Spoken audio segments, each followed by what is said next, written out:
আকাশবাণী কলকাতা স্থানীয় সংবাদ পড়ছি সুদীপ বসু। প্রথমে বিশেষ বিশেষ খবর। একাধিক গুরুতর অনিয়মের অভিযোগে রাজ্যের 7 AROকে সাসপেন্ড করেছে নির্বাচন কমিশন। রাজ্যে স্থায়ীভাবে বসবাসের প্রমাণপত্র জমা দেওয়া ভোটারদের বড় অংশই নির্ধারিত শর্ত পূরণ করতে পারেনি বলে নির্বাচন কমিশনের পর্যবেক্ষণে উঠে এসেছে। তৃণমূল কংগ্রেস সরকার দেশের সার্বিক নিরাপত্তার ক্ষেত্রে চ্যালেঞ্জ হয়ে উঠেছে বলে বিরোধী দলনেতা শুভেন্দু অধিকারী অভিযোগ করেছেন। রাজ্যের হিমঘরগুলিতে আলু তোলার কাজ শুরু হচ্ছে আগামী 1 মার্চ। স্বামীজির আদর্শকে পাথেয় করে প্রধানমন্ত্রী নরেন্দ্র মোদী 2047 সালের মধ্যে বিকশিত ভারত গড়ে তোলার লক্ষ্য নির্ধারণ করেছেন বলে প্রতিরক্ষা প্রতিমন্ত্রী সঞ্জয় শেঠ মন্তব্য করেছেন। ISL ফুটবল প্রতিযোগিতায় ইস্ট বেঙ্গল আজ নর্থ ইস্ট ইউনাইটেড FC'র মুখোমুখি হচ্ছে। আসছে বিস্তারিত সংবাদে। একাধিক গুরুতর অনিয়মের অভিযোগে রাজ্যের 7 AROকে সাসপেন্ড করেছে নির্বাচন কমিশন। 7 জনই রাজ্যে ভোটার তালিকার বিশেষ নিবিড় সংশোধন SR এর কাজে নিযুক্ত। তাদের বিরুদ্ধে SR এর কাজে অসদাচরণ, কর্তব্যে গাফিলতি এবং ক্ষমতার অপব্যবহারের অভিযোগ তুলেছে কমিশন। এদের বিরুদ্ধে শৃঙ্খলা ভঙ্গের তদন্ত শুরুরও নির্দেশ দেওয়া হয়েছে। ক্যানিং পূর্বের 2, সুতি, ময়নাগুড়ি, শামশেরগঞ্জ, ডেবরা ও ফারাক্কা বিধানসভার মোট 1 জন করে AROর বিরুদ্ধে পদক্ষেপের নির্দেশ দিয়ে কমিশন গতকাল রাজ্যের মুখ্য সচিব নন্দিনী চক্রবর্তীকে চিঠি দিয়েছে। সংশ্লিষ্ট নিয়ন্ত্রক কর্তৃপক্ষকে দ্রুত তদন্ত করে কমিশনকে রিপোর্ট পাঠানোরও নির্দেশ দেওয়া হয়েছে। রাজ্যের 4 আধিকারিককে আগেই সাসপেন্ড করে তাদের বিরুদ্ধে FIR দায়েরের নির্দেশ দিয়েছিল কমিশন, কিন্তু তা বাস্তবায়িত না হওয়ায় শুক্রবার দিল্লিতে নির্বাচন সদনে তলব করা হয় রাজ্যের মুখ্য সচিব নন্দিনী চক্রবর্তীকে। এদের বিরুদ্ধে FIR করার জন্য মঙ্গলবার পর্যন্ত রাজ্যকে সময় দিয়েছে কমিশন। এদিকে সুপ্রিম কোর্টের 9 ফেব্রুয়ারির নির্দেশ মেনে SR সংক্রান্ত সমস্ত ফর্ম 7-এর আপত্তি নিষ্পত্তি নিয়েও কড়া বার্তা দিয়েছে কমিশন।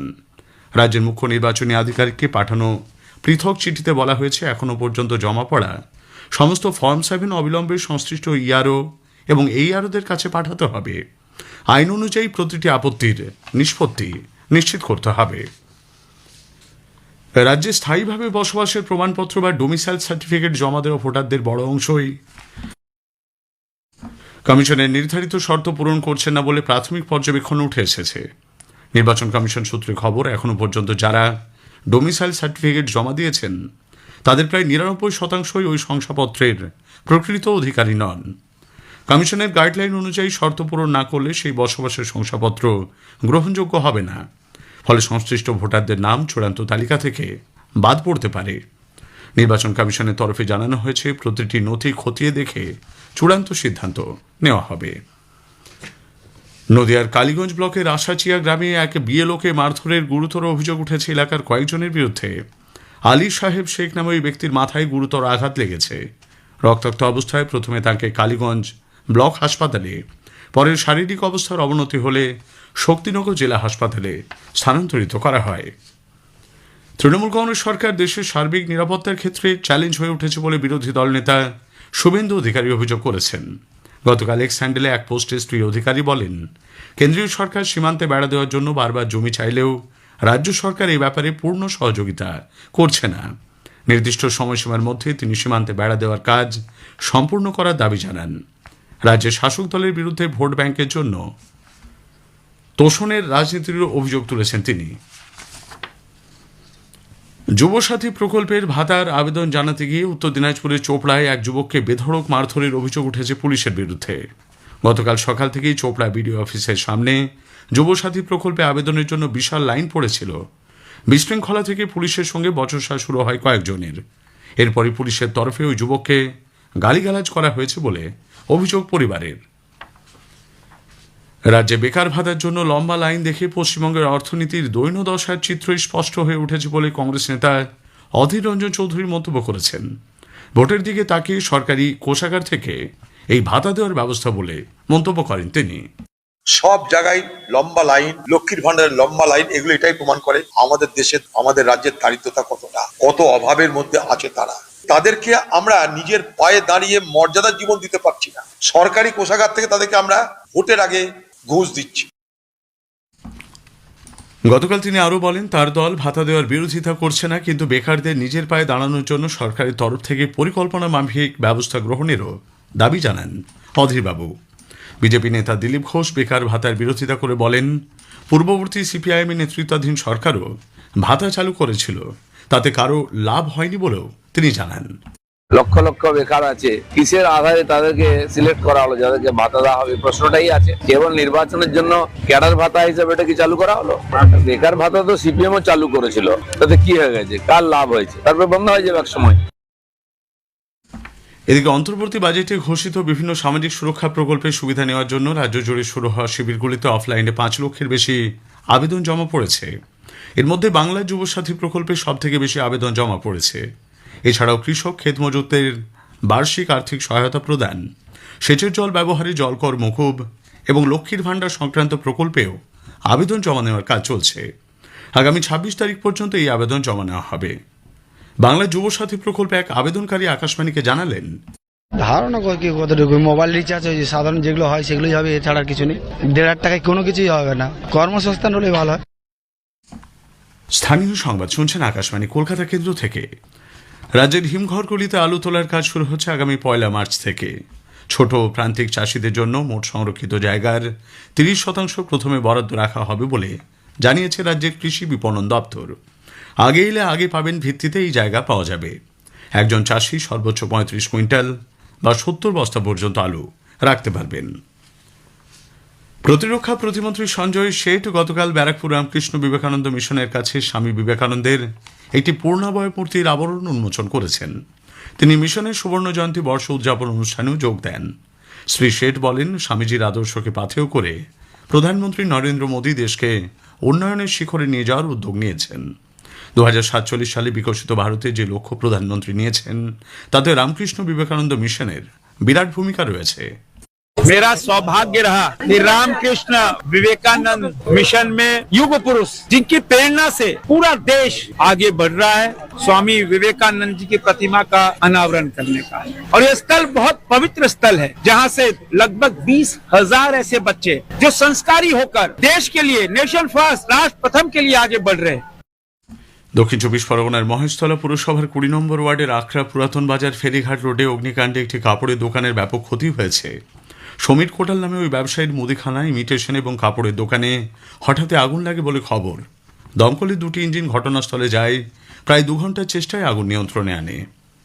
দুর্যোগ বা প্রয়োজনের মুহূর্তে অসামান্য কাজের স্বীকৃতিস্বরূপ আমেরিকার ফ্লোরিডার অরল্যান্ডো হ্যামকাশন থেকে ham radio hero of the year আন্তর্জাতিক পুরস্কার পেয়েছেন ওয়েস্ট বেঙ্গল রেডিও ক্লাবের প্রতিষ্ঠাতা সম্পাদক অম্বরীশ নাগ বিশ্বাস।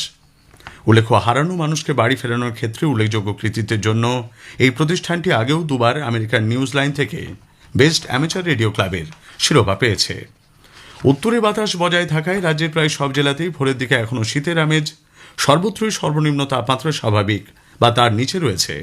আজ কলকাতায় সর্বনিম্ন তাপমাত্রা রেকর্ড করা হয় 16.3 ডিগ্রি সেলসিয়াস, স্বাভাবিকের চেয়ে প্রায় 2.5 ডিগ্রি কম। আইএসএল ফুটবলে ইস্ট বেঙ্গল আজ তাদের অভিযান শুরু করছে। প্রতিপক্ষ নর্থ ইস্ট ইউনাইটেড এফসি। যুবভারতী ক্রীড়াঙ্গনে খেলা শুরু হবে সন্ধে 7:30টায়। কল্যাণীতে রঞ্জি ট্রফির সেমিফাইনালে জম্মু কাশ্মীরের বিরুদ্ধে বাংলা আজ দ্বিতীয় দিনে প্রথম ইনিংসের 5 উইকেটে 249 রান হাতে নিয়ে খেলতে নামবে। সুদীপ ঘরামি 136 রানে অপরাজিত আছেন। শেষ করার আগে স্থানীয় সংবাদের বিশেষ কিছু অংশ আরও একবার।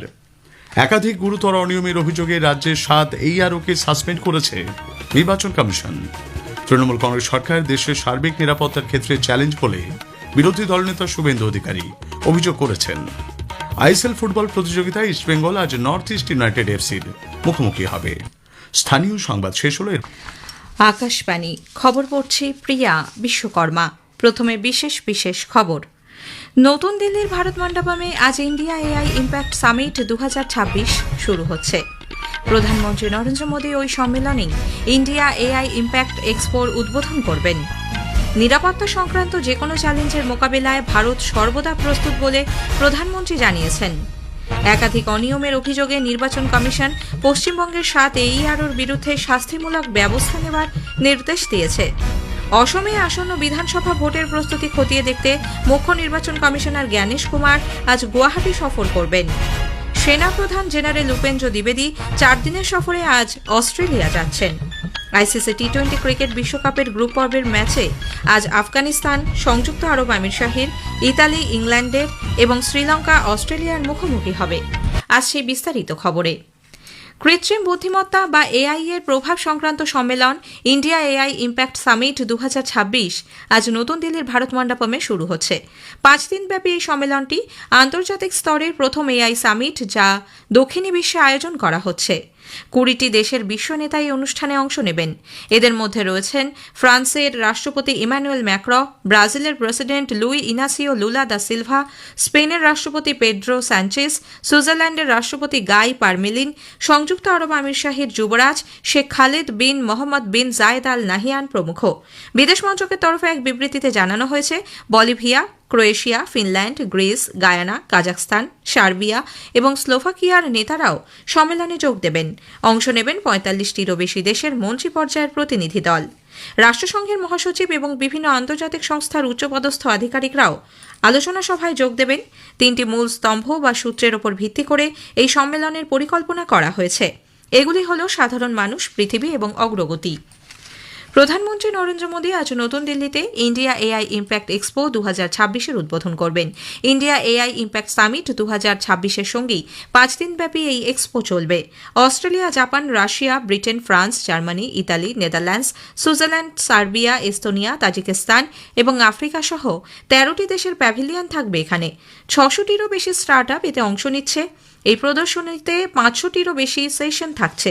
কৃত্রিম বুদ্ধিমত্তা বা এআই এর রূপান্তরমূলক প্রভাব এবং গোটা বিশ্বের কল্যাণে এআই এর ব্যবহার বিষয়ে ভবিষ্যৎ কর্মপরিকল্পনা নিয়ে এখানে আলোচনা হবে। ইন্ডিয়া এআই ইম্প্যাক্ট এক্সপোতে 2.5 লক্ষেরও বেশি মানুষ যোগ দেবেন বলে আশা করা হচ্ছে। নতুন দিল্লিতে এআই ইম্প্যাক্ট সামিট শুরুর আগেই যানবাহন চলাচল নিয়ন্ত্রণ করা হচ্ছে।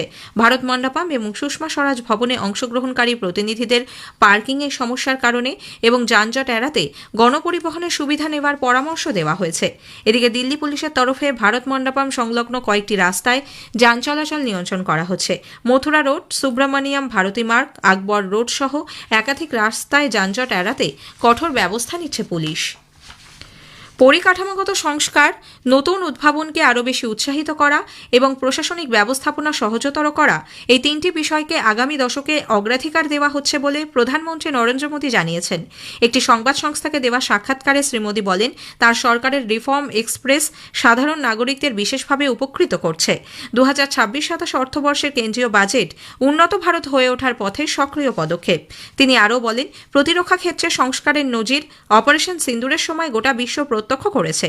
নিরাপত্তা সংক্রান্ত যেকোনো চ্যালেঞ্জের মোকাবিলার জন্য ভারত সর্বদা প্রস্তুত বলে তিনি জানান। বিকশিত ভারত গঠনে মহিলারা গুরুত্বপূর্ণ ভূমিকা পালন করবেন বলে দৃঢ় প্রত্যয় ব্যক্ত করে শ্রী মোদী বলেন, সরকারের নেওয়া বিভিন্ন উদ্যোগ নারী ক্ষমতায়নে সাহায্য করবে। প্রধানমন্ত্রী নরেন্দ্র মোদী আগামী রবিবার 22 ফেব্রুয়ারি আকাশবাণীতে মন কি বাত অনুষ্ঠানে দেশ বিদেশের মানুষের সঙ্গে তাঁর চিন্তাভাবনা ভাগ করে নেবেন। এটি হবে মাসিক এই বেতার অনুষ্ঠানের 131তম পর্ব। আকাশবাণী ও দূরদর্শনের সবকটি চ্যানেলে সকাল 11টা থেকে এই অনুষ্ঠান শোনা যাবে। আকাশবাণী সংবাদের website, news on AIR mobile app, প্রধানমন্ত্রীর দপ্তর এবং তথ্য ও সম্প্রচার মন্ত্রকের ইউটিউব চ্যানেলেও অনুষ্ঠানটি শোনা যাবে। হিন্দিতে মূল অনুষ্ঠানটির পর সম্প্রচারিত হবে এর আঞ্চলিক ভাষার তর্জমা। খবর শুনছেন আকাশবাণী থেকে। নির্বাচন কমিশন একাধিক অনিয়মের অভিযোগে পশ্চিমবঙ্গের 7 জন এইআরওর বিরুদ্ধে শাস্তিমূলক ব্যবস্থা নেওয়ার নির্দেশ দিয়েছে। ক্যানিং পূর্বের 2 জন, সুতি, ময়নাগুড়ি, শামশেরগঞ্জ, ডেবরা ও ফারাক্কা বিধানসভার মোট 7 এইআরওর বিরুদ্ধে পদক্ষেপের নির্দেশ দিয়ে কমিশন গতকাল রাজ্যের মুখ্য সচিব নন্দিনী চক্রবর্তীকে চিঠি দিয়েছে। চিঠিতে স্পষ্ট বলা হয়েছে, এসআইআর প্রক্রিয়ার সঙ্গে যুক্ত এই আধিকারিকদের বিরুদ্ধে গুরুতর অসদাচরণ, কর্তব্যে গাফিলতি এবং আইনসিদ্ধ ক্ষমতার অপব্যবহারের প্রমাণ মিলেছে। সংশ্লিষ্ট নিয়ন্ত্রক কর্তৃপক্ষকে দ্রুত তদন্ত করে কমিশনকে রিপোর্ট দেওয়ার নির্দেশ দেওয়া হয়েছে। এদিকে সুপ্রিম কোর্টের 9 ফেব্রুয়ারির নির্দেশ মেনে এসআইআর সংক্রান্ত সমস্ত ফর্ম 7 আপত্তি নিষ্পত্তি নিয়েও কড়া বার্তা দিয়েছে কমিশন। রাজ্যের মুখ্য নির্বাচনী আধিকারিককে পাঠানো পৃথক চিঠিতে বলা হয়েছে, এখনও পর্যন্ত জমা পড়া সব ফর্ম 7 অবিলম্বে সংশ্লিষ্ট ইআরও ও এইআরওদের কাছে পাঠাতে হবে এবং আইন অনুযায়ী প্রতিটি আপত্তির নিষ্পত্তি নিশ্চিত করতে হবে। অসমে আসন্ন বিধানসভা নির্বাচনের প্রস্তুতি খতিয়ে দেখতে নির্বাচন কমিশনের একটি পূর্ণাঙ্গ কমিটি মুখ্য নির্বাচন কমিশনার জ্ঞানেশ কুমারের নেতৃত্বে আজ গুয়াহাটি সফর করবেন। সঙ্গে থাকবেন নির্বাচন কমিশনার এস এস সান্ধু এবং বিবেক যোশী। 3 দিনের এই সফরে অসমের ঊর্ধ্বতন আধিকারিক এবং বিভিন্ন রাজনৈতিক দলের প্রতিনিধিদের সঙ্গে বৈঠক করবেন তারা। সেনাপ্রধান জেনারেল উপেন্দ্র দ্বিবেদী 4 দিনের সফরে আজ অস্ট্রেলিয়া যাচ্ছেন। প্রতিরক্ষা মন্ত্রক জানিয়েছে, ভারত অস্ট্রেলিয়া প্রতিরক্ষা সহযোগিতাকে আরও দৃঢ় করা এবং দুদেশের সম্পর্ককে শক্তিশালী করাই এই সফরের উদ্দেশ্য। সেনাপ্রধান সে দেশের প্রতিরক্ষা বাহিনীর বরিষ্ঠ আধিকারিকদের সঙ্গে বৈঠক করবেন। প্রশিক্ষণ, যৌথ মহড়া, দক্ষতা বৃদ্ধি এবং কৌশল আদান প্রদান ইত্যাদি বিষয় তাদের আলোচনা হবে। জেনারেল দ্বিবেদী অস্ট্রেলিয়ার ডিফেন্স কলেজের কমান্ডারের সঙ্গেও সাক্ষাৎ করবেন। কমান্ড অ্যান্ড স্টাফ কলেজের আধিকারিকদের উদ্দেশ্যে বক্তব্যও রাখবেন তিনি। বাংলাদেশ ন্যাশনালিস্ট পার্টির চেয়ারম্যান তারেক রহমানের নেতৃত্বে সেদেশের নবনির্বাচিত সরকারের শপথ গ্রহণ অনুষ্ঠানে আগামীকাল ঢাকায় ভারত সরকারের প্রতিনিধিত্ব করবেন লোকসভার অধ্যক্ষ ওম বিড়লা। বিদেশ মন্ত্রকের তরফে এক বিবৃতিতে জানানো হয়েছে, দুদেশের মধ্যে নিবিড় ও সুস্থায়ী সম্পর্ক এবং সেদেশের গণতান্ত্রিক মূল্যবোধের প্রতি ভারতের আস্থার প্রতিফলন স্বরূপ অধ্যক্ষের এই অংশগ্রহণ। তারেক রহমানের নেতৃত্বে বাংলাদেশের নবনির্বাচিত সরকার সব ক্ষেত্রে সাফল্য পাবে বলে বিদেশ মন্ত্রক প্রত্যয় ব্যক্ত করেছে। বিদেশমন্ত্রী ডক্টর এস জয়শঙ্কর গতকাল জার্মানিতে মিউনিখ নিরাপত্তা সম্মেলনের চেয়ারম্যান উলফগ্যাং ইশিংগাংয়ের সঙ্গে বৈঠক করেছেন। সোশ্যাল মিডিয়ায় এক পোস্টে জয়শঙ্কর বলেন, মিউনিখ নিরাপত্তা সম্মেলন দৃষ্টিভঙ্গি বিনিময়ের একটি ভালো সুযোগ তৈরি করেছে। ইরানের বিদেশমন্ত্রী আব্বাস আরাকচির নেতৃত্বাধীন এক প্রতিনিধি দল সুইজারল্যান্ডের জেনেভায় আগামীকাল মার্কিন যুক্তরাষ্ট্রের সঙ্গে পারমাণবিক বিষয়ে দ্বিতীয় দফার বৈঠকে যোগ দেবেন। আরাকচি সুইস ও ওমানের বিদেশমন্ত্রীদের সঙ্গে বৈঠক করবেন। তিনি রাষ্ট্রসংঘের পারমাণবিক পর্যবেক্ষণ সংস্থা, আন্তর্জাতিক পরমাণু শক্তি সংস্থার মহানির্দেশকের সঙ্গেও সাক্ষাৎ করবেন বলে মনে করা হচ্ছে। গতকাল মার্কিন ফরেন সেক্রেটারি মার্কো রুবিও বলেন, মার্কিন যুক্তরাষ্ট্র এই সমস্যা নিরসনের জন্য বদ্ধপরিকর। তিনি বলেন, স্টিভ উইটকফ এবং জ্যারেড কুশনার এই আলোচনায় যোগ দেবেন। মার্কিন প্রেসিডেন্ট ডোনাল্ড ট্রাম্প বলেছেন, নবগঠিত বোর্ড অফ পিসের সদস্যরা যুদ্ধবিধ্বস্ত গাজা পুনর্নির্মাণের জন্য 500 কোটি মার্কিন ডলার সহায়তার প্রতিশ্রুতি দিয়েছেন। তিনি আরও বলেন, আগামী বৃহস্পতিবার ওয়াশিংটনে বোর্ডের প্রথম বৈঠকের পর আনুষ্ঠানিকভাবে এই ঘোষণা করা হবে। এদিকে ইন্দোনেশিয়া জানিয়েছে, চলতি বছরের জুন মাসের শেষে 8,000 সৈন্য গাজায় শান্তি স্থাপনের জন্য মোতায়েন করা হতে পারে। ভারতীয় আবহাওয়া দপ্তর আজ আন্দামান ও নিকোবর দ্বীপপুঞ্জে বজ্রবিদ্যুৎ সহ ঝোড়ো হাওয়ার পূর্বাভাস দিয়েছে। কর্ণাটক উপকূল, কোঙ্কণ এবং গোয়ায় আজ উষ্ণ এবং আর্দ্র আবহাওয়ার পূর্বাভাস রয়েছে। আগামী 24 ঘণ্টায় পশ্চিম ভারতের সর্বনিম্ন তাপমাত্রার কোনো উল্লেখযোগ্য পরিবর্তন হবে না। আইসিসি টি-20 ক্রিকেট বিশ্বকাপে গ্রুপ পর্বের প্রথম ম্যাচে আজ দিল্লির অরুণ জেটলি স্টেডিয়ামে আফগানিস্তানের মুখোমুখি হবে সংযুক্ত আরব আমির শাহী। খেলা শুরু হবে সকাল 11টায়। অন্যদিকে সি গ্রুপের ম্যাচে কলকাতার ইডেন গার্ডেন্সে ইতালির মুখোমুখি হবে ইংল্যান্ড। খেলা শুরু বিকেল 3টায়। তৃতীয় ম্যাচে শ্রীলঙ্কার পাল্লেকেল আন্তর্জাতিক ক্রিকেট স্টেডিয়ামে শ্রীলঙ্কা অস্ট্রেলিয়ার মুখোমুখি হবে। খেলা শুরু সন্ধ্যে 7টায়। আইসিসি টি-20 ক্রিকেট বিশ্বকাপে গতকাল কলম্বোর আর প্রেমদাসা স্টেডিয়ামে ভারত পাকিস্তানকে 61 রানে হারিয়ে দ্বিতীয় দল হিসেবে সুপার 8-এ খেলার যোগ্যতা অর্জন করেছে। 176 রানের লক্ষ্য তাড়া করতে নেমে পাকিস্তান 18 ওভারে 114 রানে অল আউট হয়ে যায়। এর আগে পাকিস্তান টসে জিতে বোলিং করার সিদ্ধান্ত নেয়। ভারত নির্ধারিত 20 ওভারে 7 উইকেট হারিয়ে 175 রান করে। ঈশান কিষান 77 এবং সূর্যকুমার যাদব 32 রান করেন। শেষ করার আগে খবরের বিশেষ কিছু অংশ আরও একবার। নতুন দিল্লির ভারত মণ্ডপমে আজ ইন্ডিয়া এআই ইম্প্যাক্ট সামিট 2026 শুরু হচ্ছে।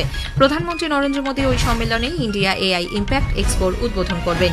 নিরাপত্তা সংক্রান্ত যে কোনো চ্যালেঞ্জের মোকাবিলায় ভারত সর্বদা প্রস্তুত বলে প্রধানমন্ত্রী জানিয়েছেন। খবর শেষ হলো।